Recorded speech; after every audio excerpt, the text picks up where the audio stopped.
Hello everyone, God bless you all. I welcome you all to my YouTube channel Interstellar IAS by Vikram Sharma.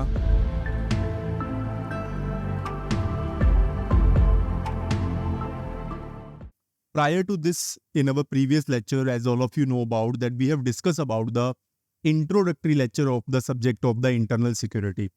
Into that lecture, we understood about कि internal security होता क्या है, उसका weightage कितना है UPSC civil services examination के अंदर, उसको किस किस प्रकार के उससे क्वेश्चंस पूछे जा रहे हैं। ये सब चीज़ें हमने हमारे पिछले लेक्चर जो कि इंटरनल सिक्योरिटी का था, जिसमें हमने जाना कि what is internal security is all about. हमने उसको काफ़ी डेप्थ में समझा था उस लेक्चर को। अगर आपने हमारा वो लेक्चर नहीं देखा तो मैं रिक्वेस्ट करूंगा कि ये हमारी पूरी सीरीज इंटरनल सिक्योरिटी के सब्जेक्ट पे है, तो आप पहले वो वाला लेक्चर देखिए, उसके बाद आप इसके ऊपर आएंगे तो आपको बहुत ज़्यादा फायदा रहेगा। तो आज हम इस अपने लेक्चर 1 के साथ स्टार्ट कर रहे हैं, जिसके अंदर मैं कुछ टॉपिक्स आपसे डिस्कस करूंगा। ये टॉपिक सिर्फ जो हम डिस्कस करेंगे सिर्फ ये यूपीएससी के पर्सपेक्टिव से नहीं, बल्कि ये जो students CDS, CAPF assistant commandant या फिर और किसी कॉम्पिटिटिव एग्जाम की तैयारी कर रहे हैं जो डिफेंस से रिलेटेड है, उनके लिए बहुत ही ज्यादा हेल्पफुल रहेगा। तो एक भी मिनट ना खराब करते हुए हम अपना लेक्चर स्टार्ट करते हैं। और ये लेक्चर आपको इतना इंटरेस्टिंग लगेगा लास्ट तक, और लास्ट तक तो आपको बहुत अच्छा लगेगा कि आप जो जो इन्फॉर्मेशन आज आप इसमें कलेक्ट करेंगे, मैंने डाटा भी बहुत इसके अंदर क्रूशियल दिया है जो आपको बहुत ज्यादा हेल्पफुल रहेगा सभी कॉम्पिटेटिव एग्जाम्स के अंदर। चलिए हम देखते हैं कि आज हम इसमें इन एक्चुअल डिस्कस क्या करने जा रहे हैं। Security forces, alright, so this will be our lecture. अब इसको हमने अलग अलग पार्ट्स में डिवाइड किया है। Paramilitary forces of India, central armed police forces, CAPF, CSA, Central Security Agencies, Intelligence Agencies, as well as the SPFs. These are called as the State Police Forces. जैसा कि हमें पता है कि हमारे पास बेसिक लेवल के ऊपर क्या होती है, पुलिस, जो कि स्टेट का सब्जेक्ट है। उसके बाद हमारे पास आती है पैरामिलिट्री, जो कुछ आती है सेंट्रल गवर्नमेंट के अंदर, like MHA, ministry of home affairs. और उसके बाद हमारे पास आती है हमारी इंडियन आर्मी या फिर ट्राई फोर्सेज। ट्राई फोर्सेज में आर्मी, नेवी और एयरफोर्स, जो कि आती है एमओडी के अंदर, मिनिस्ट्री ऑफ डिफेंस के अंदर। बट आज के इस पर्टिकुलर लेक्चर में हम इन दो फोर्सेस के ऊपर ज्यादा ध्यान देंगे, पैरामिलिट्री और सीएपीएफ के ऊपर। नहीं तो सेंट्रल सिक्योरिटी एजेंसीज भी हम देख सकते हैं, बट मैं आपको इनके आगे पढ़ाऊंगा। आज हम मेजरली पैरामिलिट्री और सीएपीएफ के बारे में जानेंगे। चलिए हम समझते हैं कि सिक्योरिटी फोर्सेस किस प्रकार से हमारे भारत में डिवाइड है। स्टेट पुलिस फोर्स ये नहीं पढ़ाया जाएगा आपको, ये अलग टॉपिक रहता है, बट मैं इसका थोड़ा बहुत डिस्कशन करूंगा आगे के लेक्चर्स के अंदर। ओके, चलिए देखते हैं पैरामिलिट्री फोर्सेज ऑफ इंडिया। इसमें हमारे पास फर्स्ट है ICGS, Indian coast guards, second है एआरस, आसाम राइफल्स, और थर्ड है एसएफएफ, स्पेशल फ्रंटियर फोर्सेस। चलिए इसमें समझते हैं। Indian coast guard, it was set up by the parliament in the year 1977 through the coast guard act of 1978। It is a agency under the control of the MOD. जैसा कि मैंने आपको बताया, majorly जो हमारी फोर्सेज है वो MHA के अंडर है, बट कुछ फोर्सेज एमओडी के अंडर भी है। MoD here stands for the ministry of defence. इनको और क्या बोला जाता है, इनको भारतीय तट रक्षक भी बोला जाता है। ऐसा क्वेश्चन आपके प्रीलिम्स में बिल्कुल आ सकता है ना, कि which force is known as the Bharatiya Tat रक्षक। तो आप इसमें कंफ्यूज हो सकते हैं, जैसे कि नेवी है या फिर आपकी इंडियन कोस्ट गार्ड है। तो इंडियन कोस्ट गार्ड को भारतीय तट रक्षक भी बोला जाता है। It acts as a maritime law enforcement agency and search and rescue. And okay, so that is the basic provision. What is the work? The head is the DG, Director General, who is an officer from the Indian Navy of the rank of the Vice Admiral. अब इसका काम क्या होता है? Offshore wealth को protect करना, सी pirates का जो अटैक है उसको कंट्रोल करना, या फिर जो जिनको आप हिंदी में समुद्री लुटेरे भी कहते हैं, या फिर प्रिजर्वेशन ऑफ मरीन इकोलॉजी, कि वहां पे कोई इकोलॉजिकल जो वेल्थ है समुद्र में उसको प्रोटेक्ट करना, protection of the marine environment उसको भी प्रोटेक्ट करना, assistance to the Indian customs for the anti smuggling operations. बहुत सारी स्मगलिंग एक्टिविटीज होती हैं समुद्र में, आप सब जानते हैं, उनको भी प्रोटेक्ट करना, और उसमें किसको सपोर्ट करना? इंडियन कस्टम्स को। उसके अलावा enforcement of law in the territorial, हमारा जो टेरिटोरियल वाटर है, ओके, जो हमारा टेरिटोरियल वाटर है उसके अंदर हमारे कानून को लागू करना। इंटरनेशनल वाटर में तो हमारा कानून लागू नहीं होगा जैसे हम जानते हैं। ओके, कंटिगुअस जोन्स हो गए, intelligence gathering from the sea, search and rescue operation including the coastal security. तो मेजरली ये हम काम देख सकते हैं कि जो कि है इंडियन कोस्ट गार्ड्स का। काफी सारे अगर आप देखेंगे ना, ड्रग रैकेट्स हो गए या फिर ह्यूमन ट्रैफिकिंग के भी काफी सारे जो लोग इसमें इन्वॉल्व होते हैं उनको पकड़ना काफी एक्टिव रहता है हमारा इंडियन कोस्ट गार्ड। अगर आप इस डायरेक्शन में देखेंगे तो ये हमारी इंडियन कोस्ट गार्ड की एक रिस्पेक्टेबल यूनिट है, जिन्होंने अभी कुछ समुद्र में कुछ लोगों को पकड़ा था जो कुछ नशे का कारोबार कर रहे थे। तो इंडियन कोस्ट गार्ड का बेसिकली ये काम रहता है। ओके, इसके बाद हमारे पास नेक्स्ट आते हैं ARs, Assam rifles. Okay, now ये आप कह सकते हैं वन ऑफ द ओल्डेस्ट, सबसे पुरानी पैरामिलिट्री फोर्स में से है, इंडिया की सबसे पुरानी 1835, and even the headquarters are also located into the Shillong. Okay, the border guarding of the force and deployed on the Indo Myanmar border, इसको इंडो म्यांमार बॉर्डर पे लगाया गया है। बट जैसा कि हम जानते हैं कि हमारे नॉर्थ ईस्ट में काफी सारे इश्यूज हैं, आफ्सपा भी इंप्लीमेंटेड है, आफ्सपा के ऊपर मैं आपको आगे बताऊंगा। AFSPA stand for the armed forces special power act 1958, जो कि हमारे 7 सिस्टर स्टेट्स में से 7 स्टेट्स में से काफी सारी स्टेट्स में इंप्लीमेंटेड है, हालांकि अभी कुछ स्टेट्स में से वो ड्रॉप आउट भी हो गया है। तो वहां पे भी जो इंडियन आर्मी को सपोर्ट करना, लॉ एंड ऑर्डर को मेंटेन करने में नॉर्थ ईस्ट में, ओके, जो इनके रैंक है ये आप पढ़ लीजिएगा। Assam rifle is a very unique force because it enjoy dual control.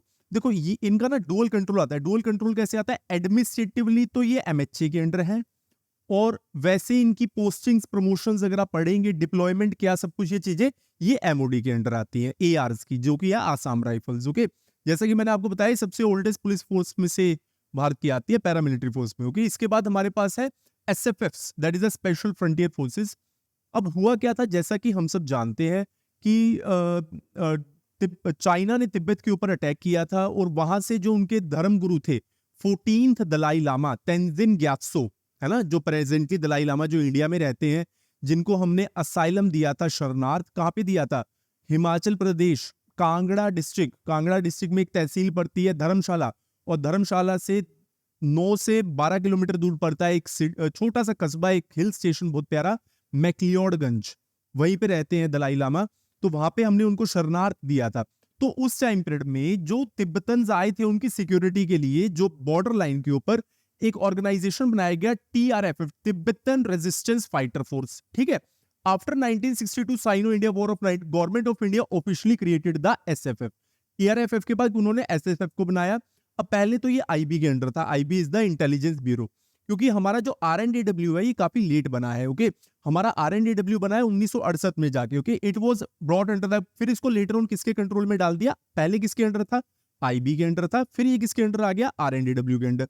So it is given is the responsibility of defence against the China, और अगर कोई बॉर्डर के ऊपर ऑपरेशन कंडक्ट करना है तो वो SFF ही करता है हमारा। ओके, इसके बाद एक बार आप देख सकते हैं कि SFF कैसा है हमारा, this is the special frontier force. Okay, इसके बाद हम नेक्स्ट फोर्स पे चले, that is the CAPFs, that is the central armed police forces.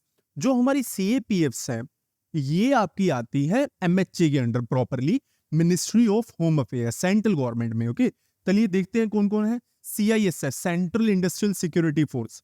BSF, first line of defence to the Indian territories, border security force.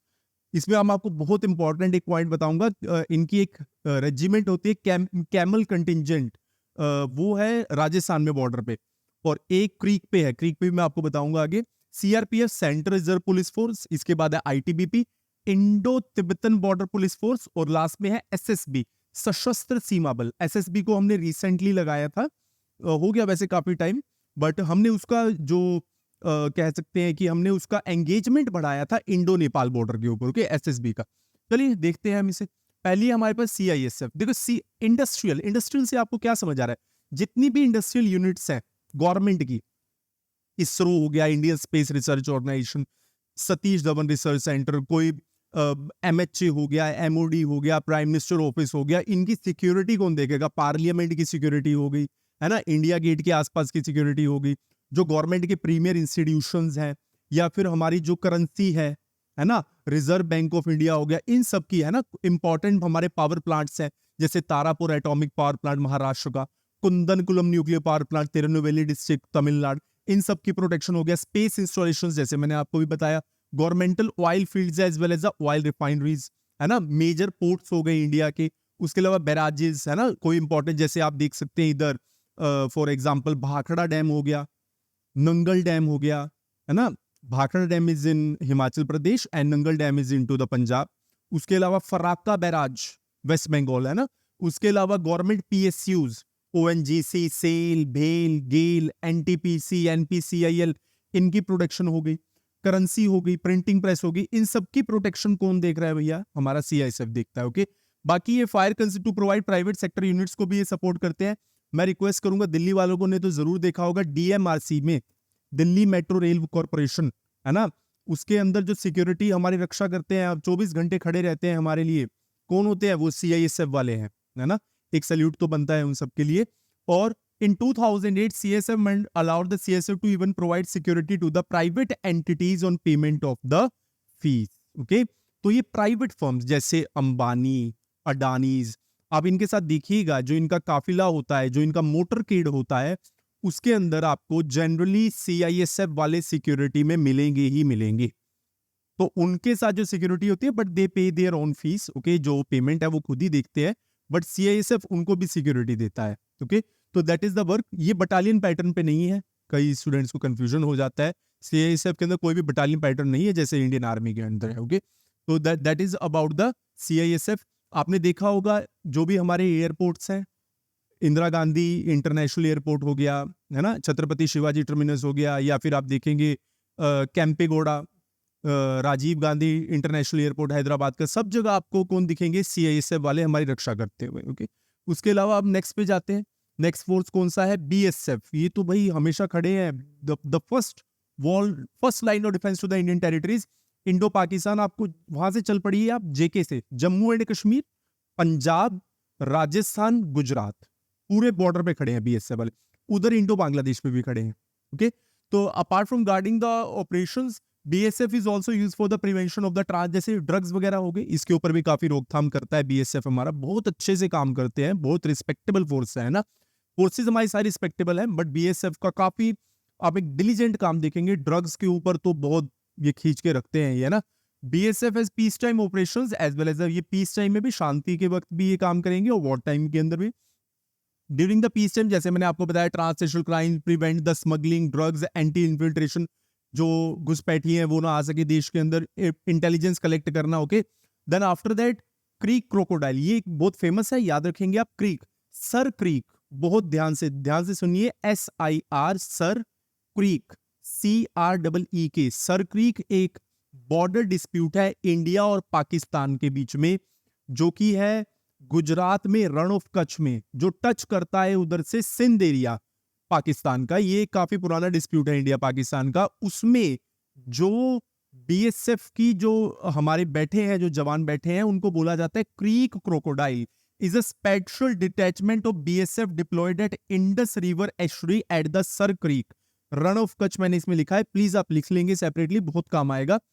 Camel contingent, ये तो आपको पता होगा, डेजर्ट ऑपरेशंस में, वहां पे ये ऊंटों के ऊपर पूरा टाइम बैठ के निगरानी रखते हैं हमारे बॉर्डर्स के ऊपर। तो जनरली बीएसएफ का मतलब आप कह सकते हैं कि ये कोई हल्की फोर्स नहीं है, है ना, और ये बहुत मेजर फोर्स में से एक है, और पूरी सिक्योरिटी हमारी बॉर्डर के ऊपर, मेजरली इंडो पाकिस्तान और इंडो बांग्लादेश के ऊपर, ये बीएसएफ ही देखता है। इसके बाद हम नेक्स्ट देखते हैं, ये है हमारा सीआरपीएफ। सीआरपीएफ की जो यूनिट है, मतलब कि सबसे ज्यादा शायद से इसी में काम करते हैं, जो अगर आप एम्प्लॉयज देखेंगे, it is the largest CPO central pool under the MHC is called as CF. ये मेजरली क्या है, कानून व्यवस्था को मेंटेन करने के लिए इसको बनाया गया है। ओके, जैसे इलेक्शंस है, हरियाणा में इलेक्शन है, जेके में इलेक्शन है, या फिर पूरा ऑल ओवर इंडिया में अभी 2024 के जनरल इलेक्शन थे, लोकसभा चुनाव थे, तो उसमें जो सिक्योरिटी प्रोवाइड करेंगे वो सीआरपीएफ वाले होंगे। यूएन मिशन में भी जाते हैं। ओके, इंसर्जेंसी जैसे नॉर्थ ईस्ट हो गया, जेके हो गया, यहाँ पे जो इश्यूज है वहां पे भी सीआरपीएफ डिप्लॉयड है। ओके, और कम्युनल राइट्स, दंगा, सांप्रदायिक दंगा, अगर यदि किसी एरिया में सांप्रदायिक दंगा हो जाता है, तो वहां पे पुलिस के बाद जो लोकल पुलिस के बाद जो सबसे पहले जो डिप्लॉय किए जाते हैं वो सीआरपीएफ वाले डिप्लॉय किए जाते हैं। अभी मैं आपको बताऊंगा इसके बारे में। ये दो पार्ट्स में डिवाइड है, CRPF, RAF and cobra. RAF कौन है? Rapid action force. आपने एक पुलिस देखा होगा, ब्लू कलर का यूनिफॉर्म पहनते हैं, वो यूएन वालों की बात नहीं कर रहा मैं, हमारी लोकल पुलिस होती है, ब्लू कलर का यूनिफॉर्म पहनते हैं दंगे में, तो दंगे को कंट्रोल वो है आरएएफ। और कोबरा कौन है? Commando battalion for resolute action, jungle warfare, naxalite operations, Jharkhand, Chhattisgarh, Orissa, west Bengal, वहां पे जो नक्सलाइट के खिलाफ जो ऑपरेशंस कैरी आउट करते हैं, उसके लिए स्पेशल फोर्स है हमारा कोबरा फोर्स। तो ये दो पार्ट्स में डिवाइड है, RAF as well as the cobra. RAF में आपको दोबारा बता देता हूं, RAF stands for the rapid action force, ये वाला यूनिफॉर्म है, और दूसरा हमारे पास है cobra. Cobra is for the commando battalion for the resolute action. इसके बाद सीआरपीएफ के बाद हमारे पास नेक्स्ट है ITBP, Indo Tibetan border police force. पीछे मैंने आपको एसएफएफ भी पढ़ाया था, ओके। तो ये मेजरली एमएचए की एंट्री है। इसका काम क्या है? That is on the Indo Tibetan border, okay, prevent smuggling, illegal immigration, human movements, okay. बाकी अभी आईटीबीपी जो है ये वीआईपीज और वीवीआईपीज को सिक्योरिटी कवर भी प्रोवाइड करते हैं काफी लंबे टाइम से, तो वो भी काफी इंपॉर्टेंट बात है। और क्योंकि ये एक तिब्बतन बॉर्डर पुलिस फोर्स है तो ये काफी ना अच्छा काम करते हैं माउंटेन टेरेन में। हिमवीर्स, यस, इनको हिमवीर्स भी बोला जाता है।